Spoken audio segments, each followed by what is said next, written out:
Meu nome é Bruna do Carmo Vieira, sou acadêmica do terceiro período do curso de Agronomia do Instituto Federal Goiano, campus Urutaí, disciplina de Microbiologia Agrícola.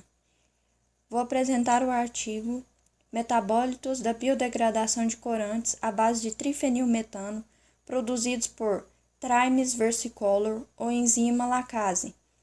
O trabalho foi desenvolvido por Casas e colaboradores e publicado no periódico Chemistry em 2009. Introdução. Corantes à base de trifenilmetano são utilizados em muitos processos industriais, na medicina e na biologia. Esses corantes são utilizados nos processos industriais para o tingimento de papel, couro, plástico e entre outros. Em efluentes, esses produtos químicos coloridos provocam problemas estéticos e ambientais, pois eles absorvem a luz, interferindo nos processos biológicos vitais do meio aquático. A maioria dessas moléculas é tóxica e de difícil degradação, podendo causar danos à saúde e ao meio ambiente.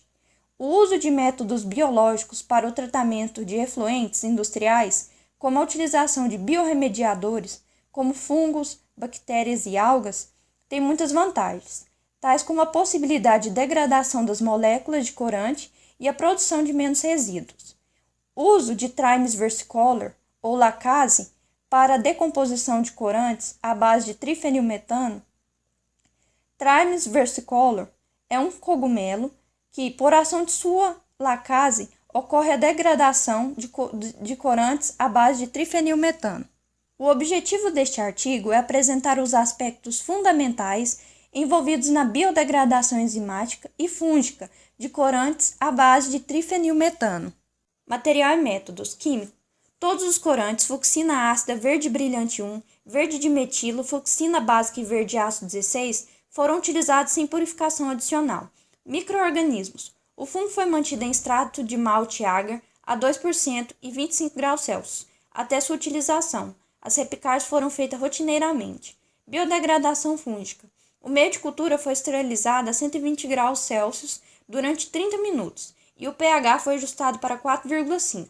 Para o estudo da degradação de Thymus versicolor, foram utilizados frascos de Erlenmeyer de 500 ml com 250 ml de meio esterilizado, inoculado com 16 gramas de pellets de fungo. Os frascos foram incubados por agitação orbital.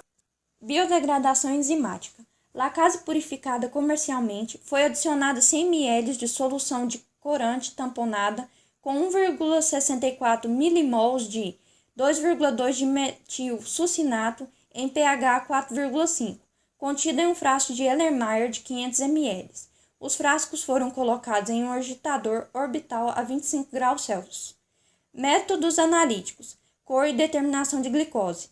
Foram realizadas espectrofotometrias para a máxima observância de cada corante, usando um espectrofotometrômetro Cary Varian UV.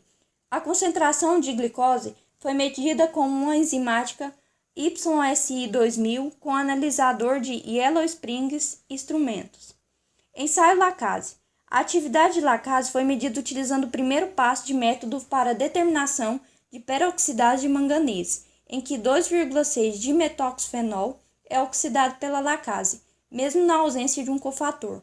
A unidade de atividade foi definida como o número de micromoles de 2,6 de metoxifenol oxidado por minuto. Ensaio de toxicidade. A toxicidade foi medida utilizando o sistema microtox. A concentração eficaz, baseada no teste de fotobactério fosfório, foi medida após 5 minutos. Espectroscopia de NMR e análise de massa.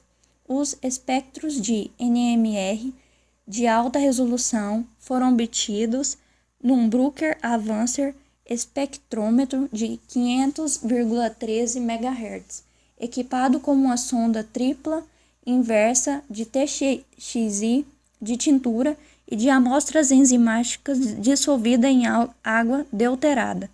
Resultado: discussão. Uma solução é considerada tóxica se seu nível de toxicidade for superior a 25%, medida em Photobacterium fosfório. Como consequência, os dois corantes ácidos, fucsina ácida e ácido verde 16, ensaiados, não são claramente tóxicos. pois a captação de glicose em 48 horas é de apenas 1,9 para o ácido verde, 16 e 2 para a fucsina ácida, o que é semelhante à medida em cultura sem corante. Destaca-se na absorção o ácido verde 16 com 98% de absorção, a fucsina ácida com absorção de 99% e verde brilhante com taxa de 90% de absorção, o que mostra o tratamento dado para a degradação desses agentes xenobióticos foi eficiente. Houve uma alta taxa da biomassa microbiana final, também mostrando a quantidade de micro-organismos que restaram desse tratamento.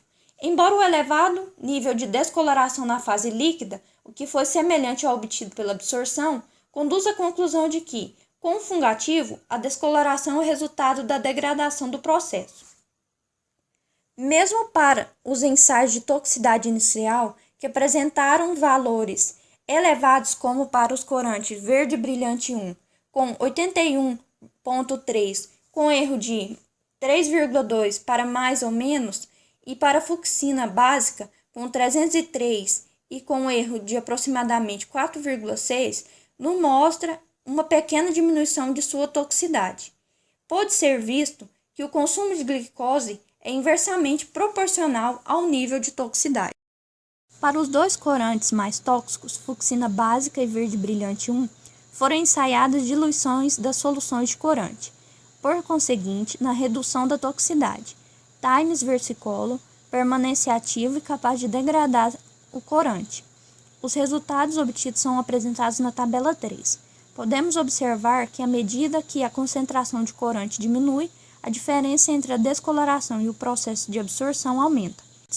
A figura 1 mostra a porcentagem de descoloração obtida e a atividade da lacase medida ao longo de 48 horas. Analisando estes resultados, diferenças significativas foram obtidas. De acordo com o tingir, a fucsina ácida apresentou comportamento claramente diferente, porque só 28% de sua molécula foi degradada, alcançando quase ou nenhuma desativação da enzima. Por outro lado, para o restante dos corantes, uma drástica desativação da lacase foi observada após 24 horas. A principal explicação para a diferença entre fungos e lacase na degradação da fucsina ácida pode ser a atividade de diferentes enzimas ou metabólitos de fungos, que poderiam atuar como mediadores. A figura 2 nos mostra a rápida biodegradação enzimática da fucsina ácida com o uso de um mediador e sem o mediador. Encontramos uma diferença significativa, pois com o uso do mediador, a enzima foi degradada completamente em apenas 120 minutos, e sem o uso do mediador, não houve degradação da enzima. Mas o uso de mediadores não é adequado para um processo de desenvolvimento, devido às suas propriedades mutanogênicas. A figura 3 nos mostra a análise da diminuição dos sinais de espectroscopia pertencentes aos corantes trifenilmetano originais e ao aparecimento de novas estruturas de ressonância na região aromática. Os sinais da diminuição do composto de verde-dimetilo inicial são evidentes, até o desaparecimento completo, considerando que as que pertencem a um único produto da degradação principal voltam a aparecer na fase D. Conclusões. Tem sido demonstrado que os compostos com uma estrutura de trifenilmetano podem ser degradados por Times versicolo, mesmo se eles forem altamente tóxicos. A enzima lacase desempenha um papel importante no ataque à estrutura. Com a identificação da degradação dos produtos, foi possível propor uma regra geral para prever a formação do produto após o tratamento enzimático. Isso é muito importante porque, uma vez que o produto pretendido é conhecido, é em seguida possível estudar a sua toxicidade e tomar decisões sobre a adequação de tratamento enzimático como uma alternativa para o processo fúngico, uma vez que tem sido demonstrado que Times versicolo foi capaz de degradar ainda mais metabólitos produzidos pela ação de sua lacase. Essas são as literaturas citadas e obrigado.